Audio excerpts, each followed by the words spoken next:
I've been involved in building the NDIS for some time, having started with the Blue Skies vision for an inclusive community in Queensland in 2010-11.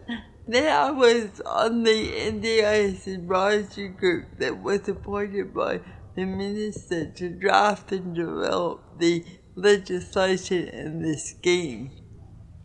So today I'd just like to give you, I think, 3 key things to think about as you prepare to get the most out of the NDIS.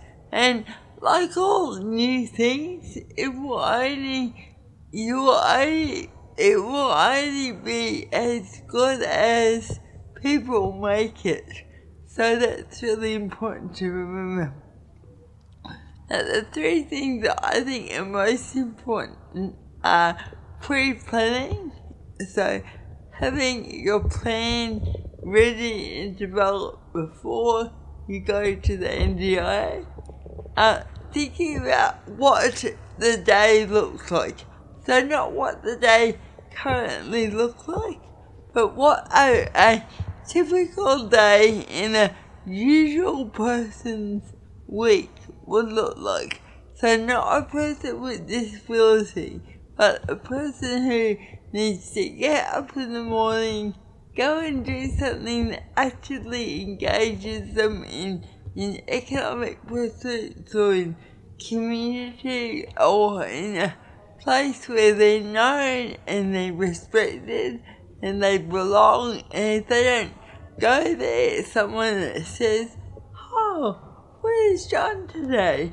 and actually cares, not just looks at John because he's another name on another list.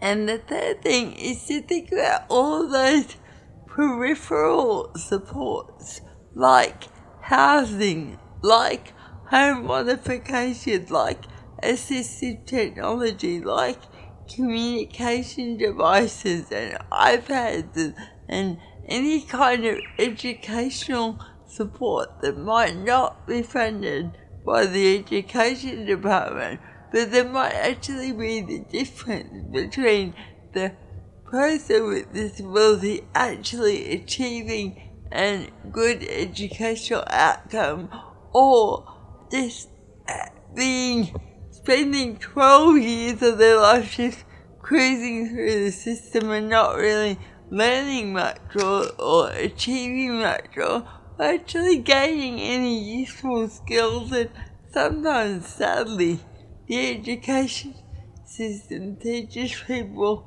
more weird behaviour than it teaches them skills. So those are kind of the 3 things that I think are key to going into the NDIS. Having a key plan, thinking about an average day and aiming for the average day, and then thinking about all of the financial implications such as transport. We know that the mobility allowance is not going to be paid with the pension, but will be part of the person's NDIS plan. So that is important to have that in, and to think about, do they use public transport? Do they get taxis?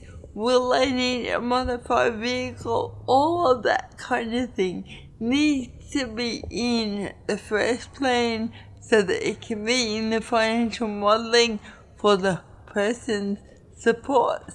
Any assistive technology such as wheelchairs or communication devices, don't just think about the first purchase, but think about with an iPad every 3 years or less it will need to be renewed. With a power wheelchair or mobility device every 4 to 5 years it will need to be renewed. And that kind of thing needs to be in the plan. One other thing that needs to be considered is, will the person or those around them actively directly support? Will they self-direct and and manage their funds?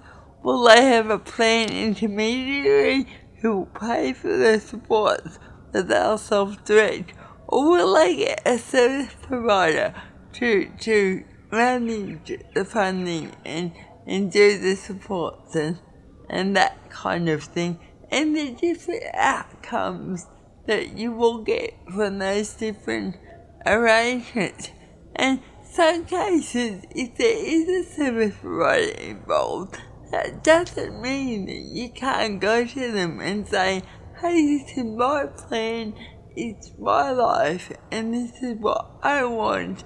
And if you don't meet what I want, I'm going to go somewhere else. So I think that as the landscape changes, people with disabilities and those around them actually need to seize the opportunity to gain more control over their support and to direct more of their life and their life aspirations.